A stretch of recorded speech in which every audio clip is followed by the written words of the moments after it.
ഈശോയ്ക്കും കൃപാസനമ്മ മാതാവിനും ഒരു കോടി നന്ദി. ഞാൻ ഡിംപിൾ സെബാസ്റ്റ്യൻ, ഇതെൻ്റെ ഹസ്ബൻഡ് അഖിൽ, ഇത് ഞങ്ങളുടെ മോൻ തിയോജോ അഖിൽ. ഞങ്ങൾ കോട്ടയം രാമപുരം എന്ന സ്ഥലത്തു നിന്നാണ് വരുന്നത്.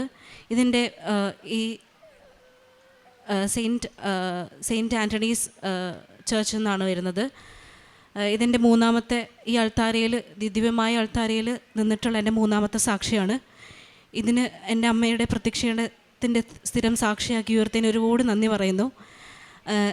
ഞാൻ 2019 കാലഘട്ടത്തിലാണ് യൂട്യൂബിൽ ഒരു റാൻഡമായി വന്ന ഒരു വീഡിയോ കണ്ടിട്ടാണ് ഞാൻ കൃപാസനത്തിലേക്ക് വരുന്നത്. അന്ന് മുതൽ എനിക്ക് തിരിഞ്ഞു നോക്കേണ്ടി വന്നിട്ടില്ല. ബാക്കി എല്ലാ സ്ഥലത്തും ഞാൻ പോയിട്ട് അനുഗ്രഹം വാങ്ങി തിരിച്ചു പോയിട്ട് ആണെങ്കിൽ കൃപാസനത്തിൽ നിന്ന് എനിക്ക് അമ്മ ഈശോയെ കൂടുതൽ അറിയാനും ഈശോ എന്താണ് പാപം ചെയ്യുമ്പോൾ വടി എടുത്തടിക്കാൻ നിൽക്കുന്ന ഒരാളല്ല എന്ന് മനസ്സിലാക്കി തന്നത് കൃപാസനത്തിലെ എൻ്റെ മാതാവാണ്. അന്ന് ഞാനിവിടെ വരുമ്പോൾ കുറേ അമ്മമാർ, കുറേ ഗർഭിണിയായ അമ്മമാരാണ് നിൽക്കുന്നത്, അത് സാക്ഷ്യം പറയുന്നത്. അപ്പം ഞാൻ അന്ന് ആഗ്രഹിച്ചിട്ടുണ്ട്, എനിക്കും ഞാൻ പ്രാർത്ഥിച്ച് എനിക്ക് ഗിഫ്റ്റായി തരുന്നൊരു ഉണ്ണീനെ എനിക്ക് വിവാഹത്തിന് ശേഷം മതിയെന്ന് ഞാൻ അന്ന് പ്രാർത്ഥിച്ചിരുന്നു. പക്ഷെ അതൊക്കെ മറന്നിരിക്കുകയാണ്. ഞങ്ങളിപ്പോൾ സെറ്റിൽഡ് ആയിരിക്കുന്ന ഖത്തറിലാണ്. അപ്പോൾ ഞാൻ ഉടമ്പടി ജീവിതം നയിച്ചുകൊണ്ട് പോരുന്ന സമയമാണെങ്കിലും അപ്പോൾ ഒരു പോസ് എടുത്തിരുന്നു. കാരണം എനിക്ക് ഉടമ്പടി പ്രവർത്തനങ്ങൾ നന്നായി ചെയ്യാൻ സാധിച്ചിരുന്നില്ല അവിടെ. അതുകൊണ്ടൊന്ന് പോസ്റ്റ് ചെയ്തിരുന്നു. പക്ഷെ പെട്ടെന്ന് എനിക്ക് ഒരു ഫെബ്രുവരി മാസമായപ്പോൾ എനിക്ക് ഉടമ്പടി പുതുക്കാൻ തോന്നി. അങ്ങനെ ഞങ്ങൾ ഓൺലൈൻ ഉടമ്പടി പുതുക്കി. സമ്പൂർണ്ണ ജപമാല ഞങ്ങൾ 3 മണിക്ക് എഴുന്നേറ്റ് എന്നും ചൊല്ലാറുണ്ടായിരുന്നു. അപ്പം ഒരിക്കൽ അതിൻ്റെ ഇടയ്ക്ക് എനിക്ക് തൈറോയിഡിൻ്റെ ഇഷ്യൂസ് ഉണ്ട്, PCOD ഉണ്ട്, സ്റ്റാർട്ടിംഗ് ഒക്കെ ഉണ്ട്. അപ്പോൾ ഈ പീരീഡ്സ് ഇറഗുലർ ആവുന്നത് വളരെ യൂഷ്വലായിരുന്നു, ഞങ്ങൾ ശ്രദ്ധിക്കാറില്ലായിരുന്നു. അപ്പം അങ്ങനെ ആയപ്പോൾ ഞാൻ ശ്രദ്ധിച്ചില്ല. പക്ഷേ എൻ്റെ ഉള്ളിൽ എന്തോ ഉണ്ടെന്ന് എനിക്കറിയാം. അപ്പം ഞാൻ ഈ ഉടമ്പടി ജീവിതത്തിലാണെങ്കിൽ എനിക്ക് ഭയങ്കര സഹനങ്ങളൊക്കെ ഉണ്ട്. അപ്പം ഞാൻ വിചാരിച്ചു ഇനിയിപ്പോൾ എൻ്റെ ഉള്ളിൽ സിസ്റ്റാണ് വളരുന്നത്. അപ്പോൾ എന്തോ എൻ്റെ ഉള്ളിലുണ്ടെന്ന് എനിക്കറിയാം. അപ്പം ഞാൻ മാതാവിനോട് കരഞ്ഞ് പ്രാർത്ഥിക്കുകയാണ്, മാതാവ് എനിക്ക് സിസ്റ്റാണെങ്കിൽ ഞാൻ ആശുപത്രിയിലൊന്നും പോകത്തില്ല, അമ്മ തന്നെ എനിക്ക് സൗഖ്യപ്പെടുത്തി തരണം, അല്ലാണ്ട് ഞാൻ എവിടെയും പോകത്തില്ല എന്ന് പറഞ്ഞ് കരഞ്ഞ് പ്രാർത്ഥിക്കുക. പിറ്റേന്ന് 3 മണീൻ്റെ ജപമാലയിൽ ഞാൻ എൻ്റെ നീലത്തിരിയിൽ കാണുകയാണ് ഒരു ഗർഭസ്ഥ ശിശു. നമ്മൾ യൂഷ്വൽ കാണാറുള്ള പോലെ ചെരിഞ്ഞ് കിടക്കുന്നൊരു പടം. അപ്പം ഞാനിങ്ങനെ സൂക്ഷിച്ച് നോക്കുന്നുണ്ട്, പക്ഷേ ഞാനത് ഇഗ്നോർ ചെയ്തു ഫസ്റ്റ് ഡേ. പിന്നെയും ബൈബിൾ വായിക്കുമ്പോഴൊക്കെ എനിക്ക് കിട്ടുന്നുണ്ട് ഗർഭധാരണത്തെക്കുറിച്ചും സന്താനങ്ങളെക്കുറിച്ചൊക്കെ. അപ്പോഴും ഞാനിങ്ങനെ ഇനി ഞാൻ പോസിറ്റീവാണോ എന്ന് ഡൗട്ട് ചെയ്യുന്നുണ്ട്. പക്ഷെ 2ാമത്തെ ദിവസവും കുറച്ചും കൂടെ വ്യക്തമായിട്ട് നീലത്തീരിയിൽ ഈ രൂപം തെളിഞ്ഞു വന്നു. അപ്പോൾ എനിക്ക് ടെസ്റ്റ് ചെയ്യണമെന്ന് ഞങ്ങൾ ഡിസ്കസ് ചെയ്ത് ടെസ്റ്റ് ചെയ്ത് നോക്കിയപ്പോൾ പോസിറ്റീവായിരുന്നു. അന്ന് തൊട്ട് എനിക്ക് ഡെലിവറി വരെ ഒരു കുഴപ്പവും ഉണ്ടായിട്ടില്ല. ഞാൻ 9 മാസത്തിൽ പ്രേക്ഷിത പ്രവർത്തനങ്ങളൊക്കെ എനിക്ക് ഖത്തറിൽ കൂടുതലായി ചെയ്യാൻ പറ്റത്തില്ലായിരുന്നു. എനിക്ക് അവിടെ ക്ലീനിങ് സ്റ്റാഫ്സിന് ഫുഡ് വാങ്ങിക്കൊടുക്കുക, പത്രം അങ്ങനെ കൊടുക്കാൻ വികാരിച്ച് ഞങ്ങളെന്നെ വിലക്കിയിരുന്നു. അതുകൊണ്ട് ഞങ്ങൾക്ക് അത്ര പറ്റിയിരുന്നില്ല. അപ്പം ഞാൻ പ്രാർത്ഥിക്കുമായിരുന്നു, മാതാവ് ഈശോയെ, എനിക്ക് എന്തെങ്കിലും മുമ്പ് ഞാൻ പ്രാർത്ഥിച്ചിട്ടുള്ള എന്തെങ്കിലും ഒരു ഡെപ്പോസിറ്റ് എനിക്കുണ്ടെങ്കിൽ അത് എടുത്ത് എന്നെ സഹായിക്കണമെന്ന് പറഞ്ഞ് ഞാൻ നിയോഗങ്ങൾ വെച്ച് പ്രാർത്ഥിക്കുമായിരുന്നു. നാട്ടിൽ വന്നതിന് ശേഷം ഞാൻ 6 പത്രത്തിൽ കുറവ് പത്രക്കെട്ടുകൾ ഇതുവരെ വാങ്ങിയിട്ടുണ്ടായിരുന്നില്ല. ഞാൻ നാട്ടിൽ വന്നതിന് ശേഷം 13 പത്രം നേർച്ചയായി 9 മാസത്തിലും എനിക്ക് തലേന്ന് വരെ ഒരു കുഴപ്പം ഉണ്ടായിരുന്നില്ല. അത്രയ്ക്കും സുന്ദരമായിരുന്നു എൻ്റെ ഗർഭകാലം എന്ന് വെച്ചാൽ. അതൊക്കെ മാതാവിൻ്റെ വലിയ അനുഗ്രഹം കൊണ്ടാണ്. അച്ഛൻ്റെ ശുശ്രൂഷ ഞാൻ ഇട്ട് കൊടുക്കുമ്പോഴും സ്തുതിക്കുമ്പോഴൊക്കെ എൻ്റെ വയറ്റിൽ ഇവൻ ചവിട്ട് ഒക്കെ ചെയ്യുമായിരുന്നു. അതുപോലെ സുഖപ്രസവത്തിൽ അമ്മ മാതാവ് ഈശോ അമ്മ മാതാവ് വഴി എനിക്കൊരു കുഞ്ഞിനെ തന്ന് അനുഗ്രഹിച്ചു. അമ്മയ്ക്കും ഈശോയ്ക്കും ഒരുപാട് നന്ദി.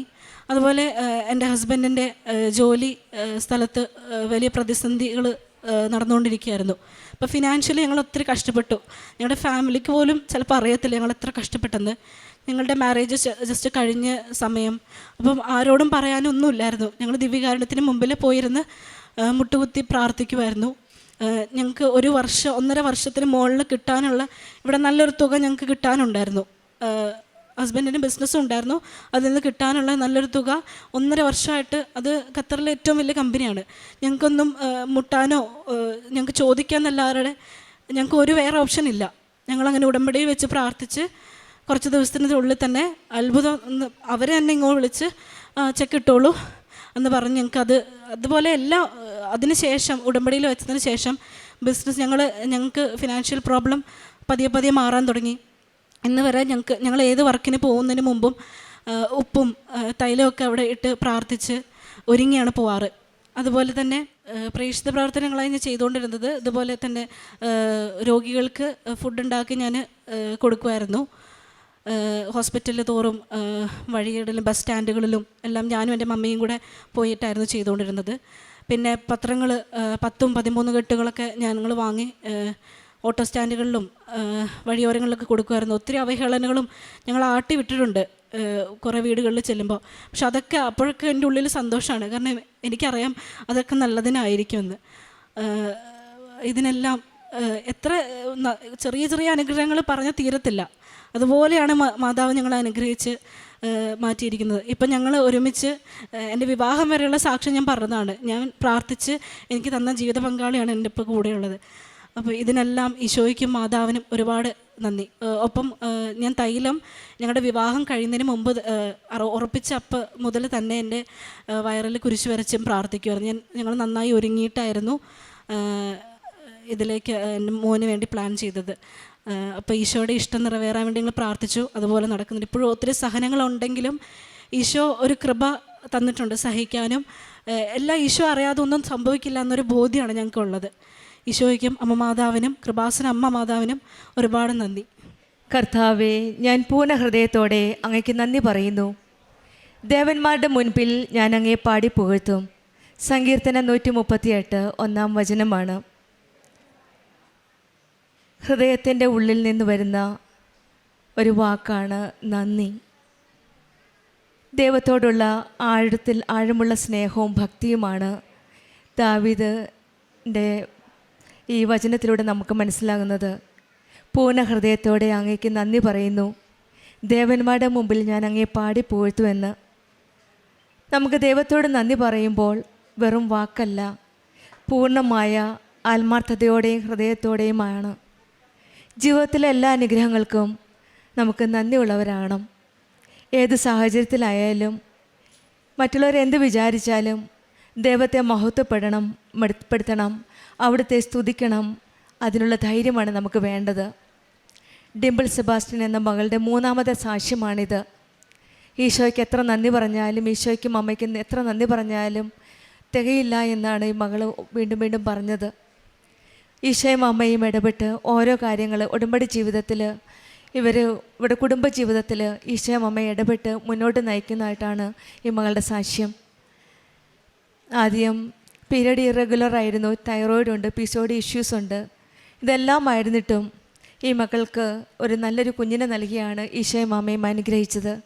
അത് പ്രത്യക്ഷീകരണത്തിൻ്റെ ഒരു സാക്ഷ്യമായിട്ടാണ്. 3ാമത്തെ പ്രാവശ്യം, ഇതിനു മുൻപ് ഇവർ പറഞ്ഞിട്ടുണ്ട് പല പ്രാവശ്യവും.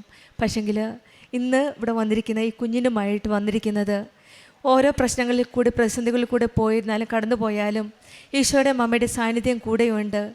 ഞങ്ങളെ കൈവിടാത്ത ഒരു ദൈവമാണ്, ഞങ്ങളെ സംരക്ഷിക്കുന്ന ഒരു അമ്മയാണ് കൂടെയുള്ളതെന്നുള്ള ഉടമ്പടി വിശ്വാസത്തിലൂടെയാണ് ഈ മക്കൾ മുന്നോട്ട് പോയത്. അതുകൊണ്ടാണ് സമയ ചുരുക്കത്തിൻ്റെ അമ്മ ഇവരുടെ കൂടെ ഉണ്ടായിരുന്നു.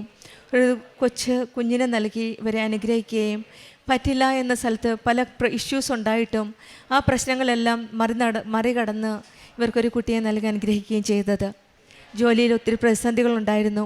1.5 വർഷത്തോളം കിട്ടാതെ ബിസിനസ്സിൽ കിടന്ന ഒരു വലിയൊരു എമൗണ്ടാണ് ഉടമ്പടി എടുത്ത് ഉടനെ സമയ ചുരുക്കത്തിൻ്റെ അമ്മയോട് പ്രാർത്ഥിച്ചപ്പോൾ അമ്മ അതിലും ഇടപെട്ട് ഈ മക്കളുടെ കാര്യത്തിൽ എല്ലാം ഒരു സെറ്റിൽമെൻ്റ് ആക്കി കൊടുക്കുകയായിരുന്നു.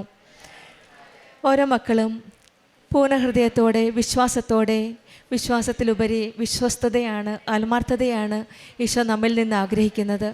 ഓരോ മക്കളും നമ്മുടെ ഓരോ കാര്യങ്ങളും പറഞ്ഞ് വിശ്വസ്തയോടെ പ്രാർത്ഥിക്കുമ്പോഴാണ് ഈശോയ്ക്കും അമ്മയും നമ്മുടെ ജീവിതത്തിൽ ഇടപെടാൻ സാധിക്കുന്ന ആ അനുഭവങ്ങളാണ് നമ്മൾ നന്ദിയായിട്ട് സാക്ഷ്യമായിട്ട് ഇവിടെ ഓരോരുത്തരും വന്ന് സാക്ഷ്യപ്പെടുത്തുന്നത്. പ്രത്യക്ഷീകരണത്തിൻ്റെ സാക്ഷ്യമായിട്ട് വ്യക്തികൾക്കോ ഭൗതിക നേട്ടങ്ങൾക്കോ മുകളിൽ ദൈവത്തിൻ്റെ പ്രഥമ സ്ഥാനം നൽകുമ്പോഴാണ് നമ്മുടെ ജീവിതത്തിലെ ഓരോ തീരുമാനത്തിലും ഈശോയുടെയും അമ്മയുടെയും ഇടപെടലും അനുഗ്രഹവും നമ്മൾക്ക് മനസ്സിലാക്കാൻ സാധിക്കുന്നത്. നമ്മുടെ ജീവിതത്തിലും മാനുഷികമായിട്ടുള്ള ഓരോ കാര്യങ്ങൾ കാരണങ്ങൾ കാണാം ഉടമ്പടി ജീവിതം നയിക്കുവാൻ. പക്ഷെങ്കിൽ അതിലുപരി ഭൗതികമായ കാര്യങ്ങളിലുപരി വ്യക്തിപരമായ ഒരു ബന്ധം സ്ഥാപിക്കുവാൻ ഈശോയും നമ്മളുമായിട്ടുള്ള ഒരു നല്ലൊരു ബന്ധത്തിനായിട്ട് നമുക്കും പ്രാർത്ഥിക്കാം. ആ ബന്ധത്തിലൂടെ നമ്മുടെ ഹൃദയം നന്ദിയുടെ സാക്ഷ്യമായി നമ്മൾ മാറട്ടെ എന്ന് നമുക്കും പ്രാർത്ഥിക്കാം.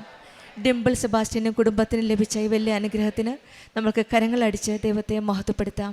യേശുവേ നന്ദി, യേശുവേ സ്തുതി, അവേ മരിയ. അത്യപൂർവ ദൈവാനുഭവങ്ങൾ ഇനി നിങ്ങൾക്കും സ്വന്തം. ഈ യൂട്യൂബ് ചാനൽ ഇതുവരെ സബ്സ്ക്രൈബ് ചെയ്തിട്ടില്ലെങ്കിൽ ഇപ്പോൾ തന്നെ സബ്സ്ക്രൈബ് ചെയ്യുക. ഈ വീഡിയോ ഇപ്പോൾ തന്നെ നിങ്ങളുടെ സുഹൃത്തുക്കൾക്ക് ഷെയർ ചെയ്തുകൊണ്ട് കർത്താവിൻ്റെ പ്രേക്ഷിതരാകുക.